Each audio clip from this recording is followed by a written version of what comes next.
Assalamu alaikum, урматтуу кадырлуу көрөрмандар, жалпы кыргыз журтчулугу, жалпы орозо кармаган мекендештер баарыңыздардан орозоңуздар кабыл болсун. Ушул орозодо баарыңыздарга жараткан ден соолук берсин. Кимде ким кичине үйүндө ден соолукка байланыштуу орозо кармабай отургандар болсо, Кудай Таала силерге ден соолук берип, мындан ары орозо башталганына аз эле күн убакыт болду. Бүгүн 5-чи гана күнү. Мындан ары дагы айыгып кетип, орозо кармагандардын арасына кошулуп калууңуздарды жараткандан жалбарып сураналы. Бүгүнкү биздин ушу атайын орозо маалында Борбордук телеканалыбызга келип, ушу орозо тууралуу айтып берет. Ошо Келечек мечитинин имам хатиби Шарабидин уулу Бекзат. Ассаламу алейкум. Кош келипсиз. Алейкум ассалам. Эми азыркы орозо тууралуу эле баштай берели. Бүгүн 5-чи гана күнү.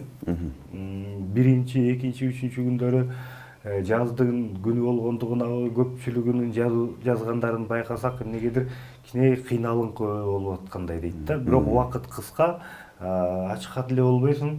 Бирок суу ичким да келбейт. Бирок эмнегедир мындай шалдыраган сыяктуу дегендерди жазып атат да. Ушул эмне жаздан болобу? Аба ырайына байланыштуу болуп калган. Бисмиллахир-рахманир-рахим. Оолу, ушул күнгө жеткирген Алла Таалага көптөгөн шүгүрлөрдү айталы. Андан кийин чакырып, элге пайдалуу болуп калсын деп эмгек кылып жатасыздар. Сиздерге дагы Кудайым ишиңиздерге ийгилик берсин. Сурооңузга келе турган болсок,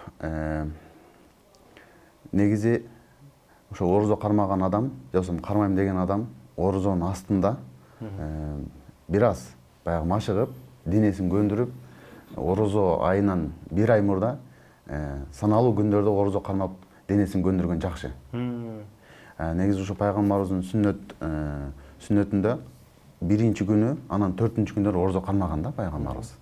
Ошентип эле мисалы февраль айында ошол кыйналган адамдар, кыйналып калам деп ойлогон адамдар ар жумасында 2 жолдон орозо кармаганда денеси ошентип кыйналбайт болсо керек деп мен ойлойм да. Анын үстүгө бул медициналык тарабы дейли. Анын жан дүйнөсү тарабы дагы бул орозо өзү ибадат да. Ибадат. Бул албетте напсиге, шайтанга жакпайт. Адамды ушундук орозо кармоону кыйын көргөзөт. Ар кандай ичинде ойгу туйгун салат. Эптеп баягы адамды ибадаттан аластаткысы келе берет. Балким ошол нерселер болушу мүмкүн. Кармай берсе буюрса ал нерселерден чыгып кетет жеңил эле буюрса. Ооба.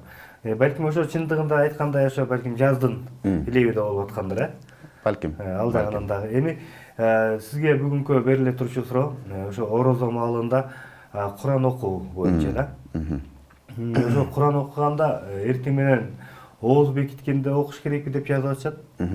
Же кечинде кайдыгы дасторконго отуруп жалпы ооз ачаар маалда Куран окуган мындай туура болобу деп атат да. Эми ошол жөнүндө кененирээк кылып. Жарайт. Шариятыбызда, ислам дининде Куран эң биринчи булак болуп эсептелет. Мейли ал өкүмдөргө болсун, дүйнө акыретке тиешелүү баягы адамды туура жолго салган сөздөр болсун, Куран исламдын эң биринчи булагы бул Куран. Алла Таала да Куранда Шахру Рамадан аллази унзила фихил Куран деп айтат да. Биз бул орозо айында Куранды түшүрдүк дейт. Фихи худал линнас. Ал бул Куранда биз адамдарга туура жолду көргөздүк дейт. Ва байинатин минал худа вал фуркан. Жана ошондой эле ошол туура жолдо көргөзүп, ачыктап, баяндап бердик дейт да Алла Таала. Орозо айында Куран түшкөндүгү бул бир болсо, биз пенде катары, Кудай Тааланын пендеси катары биз ошол нерсени улуулугун сезишибиз керек. Курандын улуулугун сезишибиз керек. Куран менен бардык нерсе улуу болот. Мына айлар 12 ай бар. 12 айдын ичинде эң улуу ай бул орозо айы. Эмнеге? Анткени ал бул айда Куран түшкөн. Куран себептүү орозо айы, Рамазан айы айлардын эң улуусу. Ал бул Куранды алып түшкөн дагы периште бар, Жебреил деген периште. Пайгамбарларга Алла Тааладан алып келип берген. Периштелердин да эң улуусу Жебреил. Себеби Куранды ошол Жебрейил алып келип берген. Ошо Куран себептүү Жебрейил дагы эң периштелердин эң улуусу болгон. Жана ошондой эле 25 пайгамбар бар. Куранда аты аталган. Пайгамбардын хадистеринде аябай 12.000-24.000 чейин хадистер эмеде пайгамбарлар болгон деп айтылат. Бирок пайгамбарыбызга Куран түшкөндүгү себептүү пайгамбарлардын ичинен дагы эң улуусу биздин пайгамбарыбыз. Себеби Куран келген. Мына ошондой эле ал Куран ошол Кадыр түн күнү түшкөн. Бир жылда 365 күнүбүз бар бизде. Күндөрүндө эң улуусу, түндөрүнүн эң улуусу ошол Кадыр түн. Анткени ал түн ушу Куран түшүп баштаган. Демек, Куран менен бардык нерсе, мейли ал адам болсун, мейли күн, мейли түн, мейли ай улуу болуп атабы, окуган адамдагы Алланын астында кишинин даражасы көтөрүлөт. Демек, окуйм деген адам, окугусу келген адам ошол өзү биринчи эмнеге окуйм деп ошол нерсени түшүнүп алыш керек. Албетте, Куран окугусу келген адам мейли таң атканда болсун, мейли кеч киргенде болсун, мейли бош убактысында болсун окуй берет. Болгону ага адамдын денесинде баягындай нажасаттык болбош керек, денеси таза болуш керек. Ошондой адамдар окуй берет. Окуй берет. Денеси таза дегенде ачык эле айта кетели, этек көргөн аялдар, төрөттөн кийинки 40 күнгө чейинки абалдагы аялдар булар Куран окуй албайт. Жана ошондой эле мусулмандар аялы менен жосум аял кишилер күйөөсү менен жакындык жыныс мамиледе кылгандан кийин жуунганга чейин Куран окуй албайт. Калган бардык учурларда Куранды окусак боло берет, бул жарай берет. Эң туурасы, эң жакшысы ошол ооз жабардын астында, ооз жапкандан кийин бир аз убакыт болот. Ошол убакытта Куран окуганыбыз жакшы. Таң атканда. Жана ошондой эле ооз ачардын астында дагы Куран окуганыбыз бул дагы жакшы. Ооз ачардын астында. Жана биздин өзүбүздүн баягы салт санабызга келе турган болсок, биздин кыргыздар ошол отуруп алып, эл журт менен баягы тууган урук менен, үй бүлө менен отуруп алып Куран окушуп бата кылышат. Бул дагы жакшы жөрөлгө. Муну камап, ушуну балдарыбызга үйрөтүп кетишибиз керек. Мындай кылсак дагы боло берет. Анан баягы өз-өзүнчө китепти алып Куран окуйм десе, ага бир убакытты белгилеп алуу деле туура эмес. Калган убакта окуй берсин. Калган убакта окуй берсин. Албетте соо улуу болот. Соо улуу болот. Бизге жазган боюнча ошо азыр Жипара деген эже. Ошон үчүн мен уюлдук телефонду карап атын унутуп калганыма байланыштуу карап атпаймынбы. 30 күн бою эртең менен ооз бекиттердин алдында биринчи чоң атама, анан ооз ачкан маалда чоң апама деп ар бирине бирден чыгарып ушинтип даярдап окуйм дейт. Алдында дагы бирдин көрүүчүлөр жазган экен, антпей деле дайыма баардыгына тең окуй берсе баарына тең бирдей тие берет дейт. Тигилежи баардыгы менен талашат, жок, менин түшүмө кирген, аян келген, мен деген антпеш керек экен, баарына бирден окуп, баарына жалпы окуп салса, бул Курандагы кадимкидей тигил жакта талаш болуп калат экен дейт. Ошондуктан бирден окугула деп ал эже Жипара деген эже жазып атат. Жок, албетте бул туура эмес түшүнүк. Туура эмес түшүнүк. Бир Куран окуп эле жалпы ата бабаларга багыштасак, баарына жете берет. Ошол мисалы пайгамбарыбыздын сөзүндө Курандын ар бир тамгасына 10 сооп жазылат деп айткан да. 10 сооп жазылат деп айткан. Демек, толук бир сүрөнү окусак, анда аябай көп сооп бар да. Аны бир кишиге багыштасак, экинчисине жетпей калат деген түшүнүк жок. Алла Тааланын беришен зат. Алла Тааланын өзүнүн сөзү. Алла Таала бардык биз анаган маркумдарга жеткирет Алла Таала. Үмүт кылышыбыз керек. Анан ар бирине өзүнчө окуйм десе, ал дагы боло берет. Ага да тыюу жок. Эгер убактысы жетип атса, көңүлү ошого тартып атса, кыла берсин. Баарына мен бир багыштайт элем деген кишилер болсо, алар деле ошонто берсин. Буга чектөө жок, тыюу дагы жок. Убактысы жетип атса, Куран окуп багыштай берсин өткөндөрүнө. Жана ошондой эле убакым жетпейт, мен баарына бир окуйм деген болсо, ал деле кыла берсин. Алла Тааланын беришин зат. Кылбай койгон жаман. Өткөндөрүн эстебей койгон жаман. Мейли ал баарын чогултуп бир эстейби, ар бирин өзүнчө эстейби, бул жакшы. Экөө тең жакшы. Эстебей койгон жаман. Ошо баягы бизде кыргызда бир сөз бар. өлдүң өчтүң деген сөз бар. Өлдүң өчтүң дегени ошо артыңда сени эстей турган киши жок дегенди билдирет да. Демек артындагы мейли ал кыз болсун, кыз небере болсун, керектүү кыз десе бир аз мени эстебейт, мен тояк уланбай кал дейт да. Капа болбош керек. Ал ошол кыз окуп көрүңүз, жипара деле аял да, ал аял киши да. Аял киши болсо да өзүнүн чоңдорун, өзүнүн ата бабаларын эстеп атат. Демек ал жипара эженин ата бабалары өчпөптүр да. Демек өчпөптүр. Артында эстеп атат. Ошондуктан биз могу дасторконго отурганда дагы кичинекей балдарыбы, неберелерин көзүнчө ошентип Куран окуп бата кылыш керек. Анан алар сурайт, неге, эмне кылып атасыз, бул эмне дейт. Анан балдарга үйрөтөбүз. Балам, эртең биз дагы өтөбүз. Биздин аталарыбыз өткөн, ушинтип аларды эстейбиз. Соогун багыштайбыз Курандын деп. Биз ушул нерселерибизди, бул маданият бул. Бул маданият. Ушуну жакшылап калтырып үйрөтүп кетишибиз керек.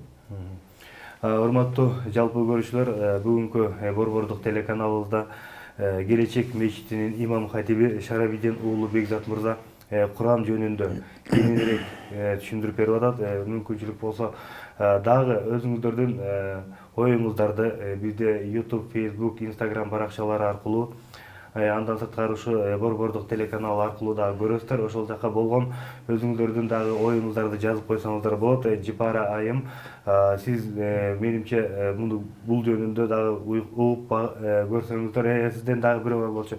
Аял киши дагы бир талашы бар эле. Аял киши үнүн чыгарбай окуш керек дейт. Бирөөлөр болсо эчтеке болбойт, үнүн катуу чыгарып окуй бериш керек деп ошол суроо да бар эле да. Үйүндө болсо үнүн чыгарып окуса боло берет. Үйүндө себеби өзүнүн балдары, өзүнүн көөсү, өзүнүн туугандары болот да. Анан баягы тала түстө, мечитте мисалы жат адамдар, башка бир бөтөн эркектер угуп калуу ыктымалы болсо, анда өзү уга турганчалык гана окуса, ошол туура болот. Себеби аялдын үнү назик, башка бир эркекке жагымдуу болушу мүмкүн. Ал башка бир эркектин да оюн бузуп коюусу ыктымал. Өзүнүкү бузулбайт. Өзүнүн түз максаты эле окуп атат, жөн эле Куран окуйм деп. Бирок аны уккан эркектин да ою бузулбаш үчүн башка бөтөн жерлерде өзү уга турганчалык кылып окуса боло берет. Болбосо ичинен да окуй берсин. Ичинен делечи. Сыртына чыгарбай. Менимче бул жипара айым жазганына караганда ошол үйүндө эле окуп атса керек да. Үйүндө окуса сыртынан чыгарып окуй берсин. Сыртынан чыгарып окуй берсин. Андан дагы бир нерсеси бар эле. Дагы жазгандар, эми көпчүлүк жазылып кетилген. Эркек бала отурса, ал эгер Куран окуганды билбесе дейт да. Эркек баладан аял киши мен Куран окусам болобу, мага уруксат берип койчу деп сураныш керек дейт да. Ошол кандай болуп калат ага? Жок, бул шарт эмес. Балким ал өзүнүн баласы болушу мүмкүн алчы.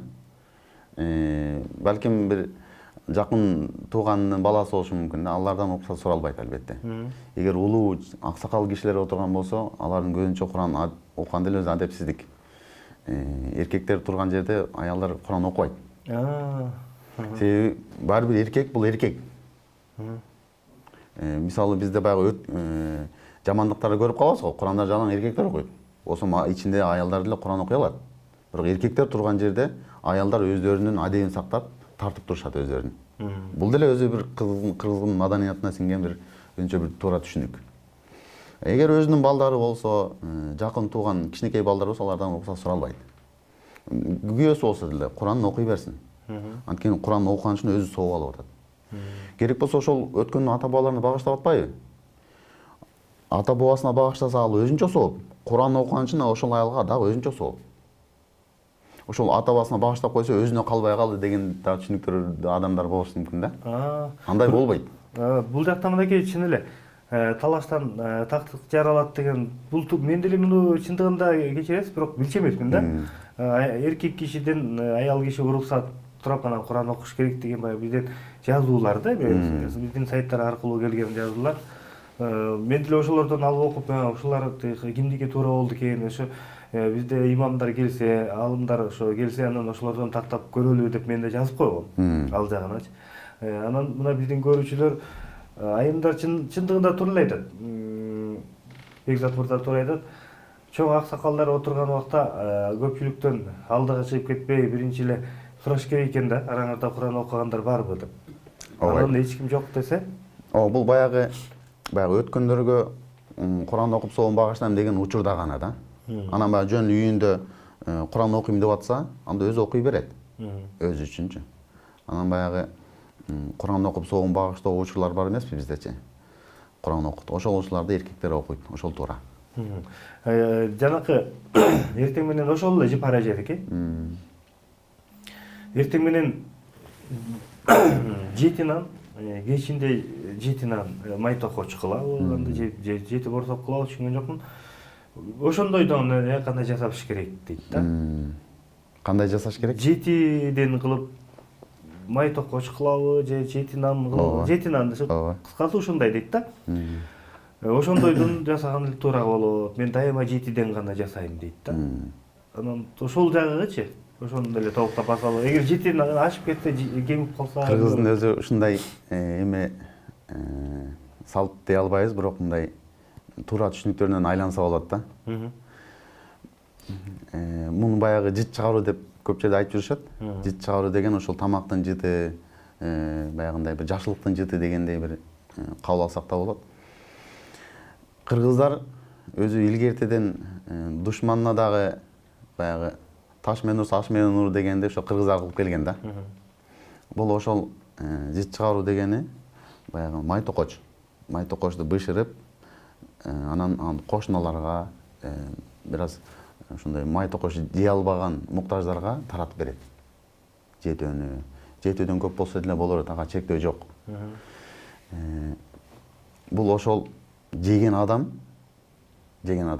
рахмат айтат, ичинен ыраазы болот. Ал берген адам, мен ушуну ким жеген болсо, ошонун соогун мен атыма багыштайт элем, таятама багыштайт элем десе, ал да жарай берет. Бул да ошо албетте Кур'ан окугун соо ал өзүнчө, соогун багыштоо. А бул май токочтуку дагы өзүнчө. Бирөөгө тамак берүү бул деле өзүнчө сооп.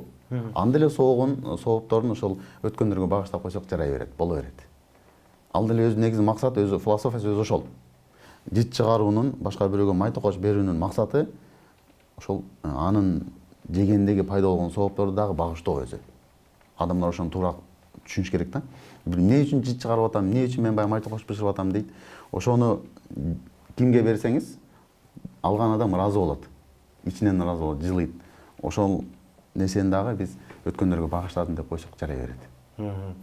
Урматтуу жалпы көрүүчүлөр, мындайки баарыңыздарга белгилүү болду окшойт.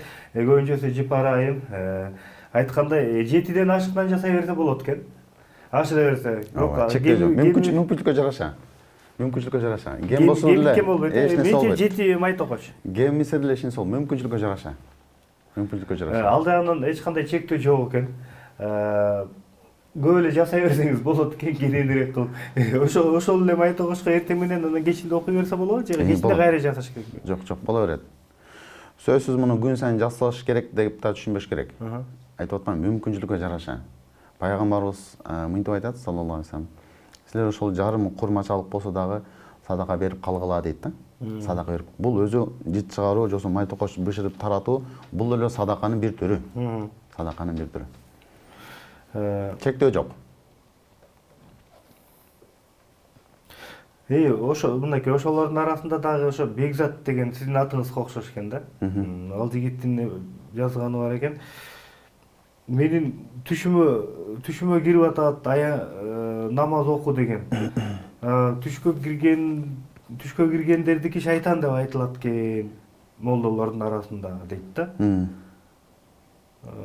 Кур'ан окуганды билем, бирок намаз окуганды билбейм. Мен намаз окушум керек дейин десем, мага түшкө кирип атат, бирок көпчүлүк молдолор айтып атат, түшкө кирген ал деген шайтандар деп айтып атат. Жок, ошол туура эмес. Молдолор эч качан түшкө кирген нерсени шайтан деп айткан эмес. Билбейм. Бул туура эмес угуп алгандыр. Түш боюнча негизи түшкө маани берилбейт. То есть түшкө маани берилбейт дегени түшкө таянып алып, түшүмдө ушундай болуптур деп кокуй деп турмуш тиричилигин чыдап койбош керек. Түшкө эгер жакшы нерсе кирсе, пайгамбарыбыз мынткен экен. Жакшы нерсе кирсе дагы, түшкө жаман нерсе кирсе дагы садака бергиле деп айткан. Садака анткени балейлерди кайтарат. Жаман түш болсо, садака бересиз, Кудайым ушул түштүн жамандыгынан сакта. жакшы түш болсо садака берип, Кудайым ушул түштүн жакшылыгын бер деп үмүт этебиз. Эми бул бир. Эми ал түшкө кирип намаз оку деп аткан болсо, бул жакшы. Эгер ошол суроо берген жигит бойго жеткен, 15-16дан өтүп калган жигит болсо, ал түшкө кирбесе да намаз окуш керек ал. Анткени исламда бойго жеткен ар бир эркек менен аял намаз окууга милдеттендирилген. Ал түшкө кирсе кирбесе ал киши намаз окуш керек, эгер бойго жеткен киши болсо. Менимче ошо бир 30-дардын тегерегинде жигит окшойт. Намаз окуш керек. Моюндагы парыз милдет. Жок, Куран окуганды билем деп жазыптыр мынакей. Куран окуганды билем дейт. Бирок ошо кандай аян келип атканын билбедим да, мен делеч. Бирок ошо молдолор ошо түш деген бул шайтандан деп айтат да. Жок, молдолор антип айткан эмес. Түш Алла Тааладан да болот. Түш шайтандан да болот, түш напсиден да болот.